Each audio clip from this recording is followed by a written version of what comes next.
This is a Squiz podcast. We're your shortcut to being informed.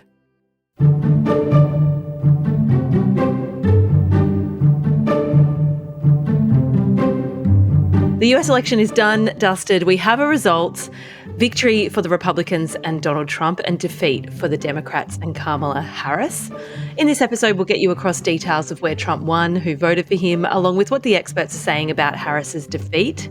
We'll look at what comes next, including the fact that there are criminal cases against President-elect Donald Trump. Squiz Shortcuts is the backstory to the big news stories. I'm Kate Watson. And I'm Claire Kimball.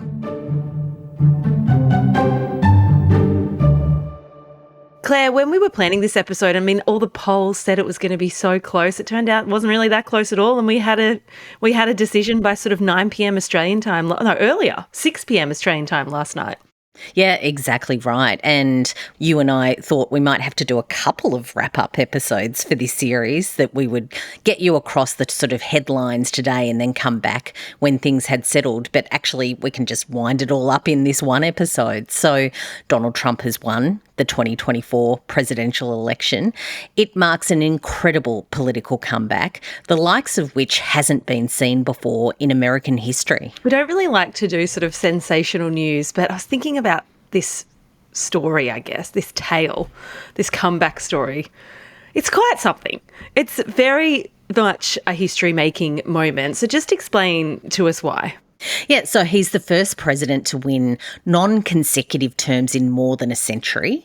At 78 years old, he's the oldest presidential candidate ever elected. And those are probably the plainest things that you can say about the win. From the get-go in this campaign, he was notable as the only president to be impeached twice, and also the first to be criminally convicted. And then in this campaign, there were those 2 assassination attempts. That hasn't happened in 40 years in American politics, and has never happened to a presidential candidate. So, as I said, remarkable. Let's get into the details of how he actually won, though. It wasn't overwhelming, but it was a clear victory.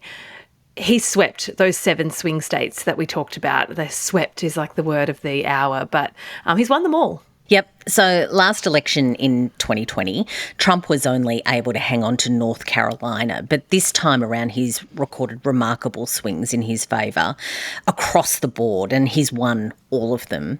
2 are yet to be declared. That's Arizona and Nevada, but they're projected to go to Trump as well. Well, yeah, we've just said that they've all been won, but yes, there's still a slight technicality about 2, but if we're wrong, oops, I don't know. Come back to us. Yeah, come back to us. Those wins delivered him 93 electoral college votes that carried him across the line to win that number of 270. That was the number that he had to get to, or any candidate had to get to win. Another thing to note is how early these were called in Trump's favour. I sort of alluded to that, but it did all happen rather quickly. Yeah, so the past couple of elections, it's taken some days to actually call some of those 7 swing states. But this time around, the strength of that swing, the sweeping nature of the victory towards Trump, and the teeny tiny margins that Biden held most of those states by, meant that they were able to call it pretty early this time around. One thing to note, though, is the blue wall, which is a part of those 7 swing states. It includes Pennsylvania, Michigan and Wisconsin. That remains intact, though, although you've said to me that it's more of a purple wall now. Just explain that. So these are the manufacturing and union-heavy states. They're in the northeast of America, essentially. They used to be very reliably Democratic voting, but they went to Trump as a bloc in 2016. Biden in 2020, and now they're back in Trump's hands again. So a mix of blue and red makes purple. I'm right there with you. A lot of this election campaign, of course, was conducted in those 3 states. That's where candidates spent a lot of time talking to voters. Looking into what's known so far about how Americans voted, Trump's result this time will likely eclipse his win over Hillary Clinton in 2016. Yeah, so in that election, Trump didn't win the popular vote. And just to explain that a bit, the US election isn't this straight up and down race where you add up all the votes from all the Americans who have voted and the candidate with the most vote wins. As we talked about during this series, it's about winning the states. And those states have 538 electoral college votes, depending on their size. So the first 270 wins. After that election in 2016, we've talked about this before, Clinton was the one who said it might be time to reform the system, because how can you win the most votes and not win the election? We've heard that referred to here before. But this time around, Trump has won the electoral college votes and the popular vote. And he made a point of calling that out in his victory speech to the party faithful in Florida. That was a feat that he said, winning the popular vote, it was very nice, as it would be. Was that his words? There you go. Very nice. And I guess it wasn't just his ability to reconvert that blue wall, as I said, or that purple wall now. Trump improved his performance on 2020 actually across the board. Yeah, so he grew his suburban and rural vote compared to 2020. The exit polls that have been done indicate that he was able to galvanise working class white voters, particularly men. He has now carried the majority of non-college educated voters in 3 consecutive elections, which is something to note. And when it comes to college educated voters, he picked up more of them too this time around. But just to pick up on that, lots of commentators saying this transfer of voters from Democrats to Republicans, that working class vote, is complete now. It's well and truly that those people are now Republican voters. And we'll talk about that a little bit more when we get into sort of the local implications for our politicians here. But it is interesting that is well and truly cemented as something that's happened. But interesting, yes, as you say, he did pick up the college educated vote as well. When you look at postgraduate, not so much, but at a certain level of education, there are still a lot of people voting for Trump. As for the female vote, obviously this was a huge talking point. They're the biggest voting bloc of the American public. A lot was said about the support women would give to Kamala Harris.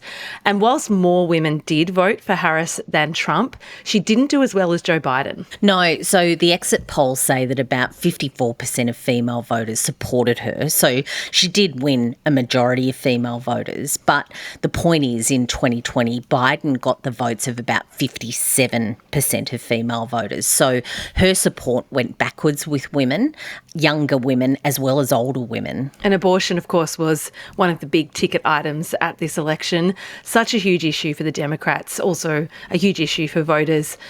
We were told. They sort of built a campaign around what other rights might be taken away from women under Trump. That hasn't seemed to translate into support. Trump actually improved his vote with American women. Yeah, and a bit has been said about the diversity of Trump's support base, of course, women being a part of that. While Black and Latino voters didn't desert the Democrats, they did vote for Trump in greater numbers this year. It's still quite stark, though, when you look particularly at the Black vote. It's very heavily skewed towards the Democrats and Kamala Harris. But yeah, as you say, he did increase his support amongst that voting group. That surprised many. Harris's race and gender were expected to get her more support from those people. That didn't happen, at least at the scale that she required. Yeah, exactly right. She needed a lot more of those to come on board, that's for sure. I really enjoy this part of the unpicking of these elections where you look at who voted, how they voted and why. And even, to note, there was also a couple of other questions on the ballot paper in some states around abortion that we haven't talked to in this episode, but it is interesting to have a look at how people then voted around abortion in certain parts of America. Maybe weekly wrap, we can talk about that. Claire? Yeah, good idea. I think what the next part of this podcast is going to do, though, is talk about the issues that worked in Trump's favour, and that is particularly focused on the economy as well as what this victory means next. In the end, many saying, Claire, that Trump's victory may come down to an old political cliche, which is, it's the economy, stupid. That's a quote. It is. So again, the exit polls aren't perfect, but when you look across the research that was conducted by the media outlets and by research bodies that just look into these things, it's the economy that comes up as the top issue for voters. One big poll said that 2/3 of voters described the economy as bad, and those voters who did that, they went big for Trump. Trump said throughout the campaign, "Are you better off than when I was president. Constantly, that was sort of his thing. Are you better off? Are you better off? And that seems to have landed with lots of people. Most said inflation was an ongoing hardship, including nearly a quarter who said that hardship for them was actually severe. Yeah, and another stat that I thought was illuminating, 45% of voters said that their family's financial situation was worse than it was 4 years ago. To exactly that point, Kate, that you were just mentioning there, that hammering through the campaign by Trump, are you worse off, that really landed. So when it came to voting, they favoured Trump, those voters who did say that they were worse off. They favoured Trump 4-1. Yeah, that's despite the US economy being fairly strong with inflation and interest rates coming down. It's come down 2.4% from a high of 9% in June 2022. That means prices are growing more slowly, but not that they're actually low. Things aren't cheap. Yeah, exactly right. Inflation is still growing. Prices are still going up, and they have been going up for quite some time, of course, like they have around the world, including here in Australia. So the Albanese government will no doubt have that equation top of mind as we head towards our federal election in the not too distant future. Yeah, this cost of living issue is something that voters aligned Harris with Joe Biden's management of the economy. So she wasn't able to overcome the fact that obviously she was part of the former government, and people weren't happy with the way that they managed the economy. At least that's what the experts are saying. So if you Google, Claire, where did Harris go wrong, this issue seems to be right up there. Yeah, the general observation is that she didn't do enough to differentiate herself from Biden, that she didn't put enough distance between herself and the president. And on the crucial issue of the economy, the exit polls show that voters wanted change. They didn't think that Harris was going to deliver that for them. Watch over the next few weeks, months, years. The Democrats, though, talk about whether Harris was given enough time, whether Biden should have gone sooner, whether Biden should have taken them to the election and have that out between themselves, because I guess that might be the internal debate that they're going to have now. But she was only the candidate for 13 weeks, I think it was, in total. But just to give you an example of what we're referring to when we say this is the talk show The View, which seems to be incredibly popular and has been referenced a lot in this campaign. She was asked, what, if anything, would you have done differently than President Biden during the past 4 years? So if she had have been the president over the last 4 years, what would she have done? Her answer was, there's not a thing that comes to mind. It's a really tricky spot, and that's what the pundits are now pointing to distance yourself from an administration that you're part of while also trying to point to them and say they got all of this wrong. Yeah. That wasn't something that she was able to do. And, of course, the only thing that Trump was talking about was how wrong Joe Biden and Kamala Harris have got it over the last 4 years, and that seems to have resonated. Yeah, and I guess just looking at the commentary, it might be that a lot of commentators are quite generous towards Harris. She wasn't the candidate until late July, as we said. She raised heaps of money to run a big campaign, but it wasn't enough. So, as I said, let's watch the Democrats sort of have that conversation about what went wrong for them. Just on age, Trump is now the oldest president ever to be elected. Yep, so America is 248 years old and Trump is 78 years old.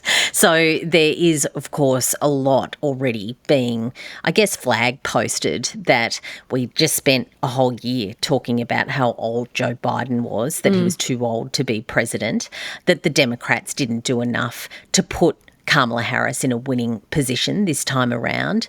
But you can expect a lot of focus on Donald Trump's cognitive function, of course, a lot of attention from the Democrats pushing that point, as we saw from the Republicans pushing that on Joe Biden. But the big difference is that Donald Trump has already served a term as president, so he, in the rules, can only serve one more. So he will only be president for the next 4 years, and then he will have to hand it over to someone else. So perhaps a bit more time to plan. Yeah, it's a good thing to clarify. So yeah, I wasn't clear on this until yesterday. So Trump can't seek re-election again. A lot of the conversation you can expect over the next bit is who will actually be the Republican candidate when we come to 2028. You'd have to think that his much younger Vice President J.D. Vance is in the box seat for whatever comes next. But politics can play tricks on you, so who knows? He must be like 40-something years younger than Donald Trump. I'm just trying to do the maths. He's only like... Yeah, do the maths. He's about half his age. Yeah, it's quite an age different. All of that is a topic for another day. As it stands now, what we can expect from Donald Trump this time around is a fair bit of change. Yep, that's certainly what he has promised. And when you contrast that to Harris, of course, voters didn't think she would deliver any change. Trump is 100% change. So he's promised to seal the southern border by almost any means to stop illegal immigration. He says that he's going to revive the economy with tariffs, and that would restore American manufacturing. He'll also, he says, get America out of international entanglements and global conflicts. Yeah, ending the wars is something he talked about on election night. There's a bit to get across when it comes to Trump's term in government and what he might deliver. So I think that might be a shortcut in and of itself. Before we wrap it up, one issue is what happens with all of Trump's criminal cases, of course. Yeah, when you look across the websites, just even a few hours after it became very clear that Trump was going to win this campaign, it's one of those topics that really rose to the top because it's just one of those top of mind things, particularly if you're in Washington, D.C. and wondering how does the next term of government look. So Trump, of course, is already a convicted felon, and now he's the first convicted felon to win the White House. He retakes the presidency at a time when the feeling is that it's probably unlikely that he'll face any legal consequences from those 4 criminal cases. So there are 2 federal cases. Trump says he intends to fire the prosecutor to end those cases when he takes power. Can he just do that as president? He can just do that as president, of course. He will be the guy, ultimately, his administration in charge of the Department of Justice. But looking at what they're saying, the bureaucracy, they're already saying that they're looking to shut down those cases before he's inaugurated in January. There are also 2 cases brought by state prosecutors. He's already been convicted in one of those. That's the hush money case in New York. His sentencing is currently set for later this month. But you were reading that reports that it might not happen. Yeah, it's all tied up in challenges in the Supreme Court. There's been questions about whether Donald Trump was able to do the sorts of things that he's been convicted of because he was president at the time. So the feeling is that now that he's heading back into the White House, that whole sentencing might just go away. And also there's a state case that was brought by Georgia. That's the election interference case. It hasn't made it to court yet. So the experts reckon that it might just go away as well. All in all, there's still so much to come in this tale, in this saga, in this parable of American politics. It's really, really interesting times. On to our recommendations. Each week we give you a recommendation for further reading, watching or listening. Axios was our go-to yesterday as we were watching the results come in, and they've got a really good sort of visual representation of how the votes shifted across those swing states. So I'll put a link to that in your show notes. Yep, here at the Squiz we like short form and we like to-the-point communications, and Axios does that probably better than anyone. Their graphics on exactly how those swing states landed is really interesting. It does tell the story of how much support did swing behind Donald Trump. And look, this election hasn't just been huge for America, but also around the world and in space. And the American astronauts on the International Space Station got to vote. So just to inject some levity into proceedings, I've got an article on how that all worked. Yeah, how? Oh, you got to read the article. Well, okay. You've got to read the article, exactly. A huge thank you also, before we finish, to the team who helped us pull this together, Larissa Huntington and Yashika White. They did a lot of research, a lot of producing, a lot of video as well, and supported us through this series. There's a fair bit to get across when it comes to US politics, so it really has been a great team effort. Of course, Squiz Shortcuts will be back next Thursday, regular programming. If you have any suggestions for a Squiz Shortcut, shoot us an email, hello@thesquiz.com.au. We'll chat to you then.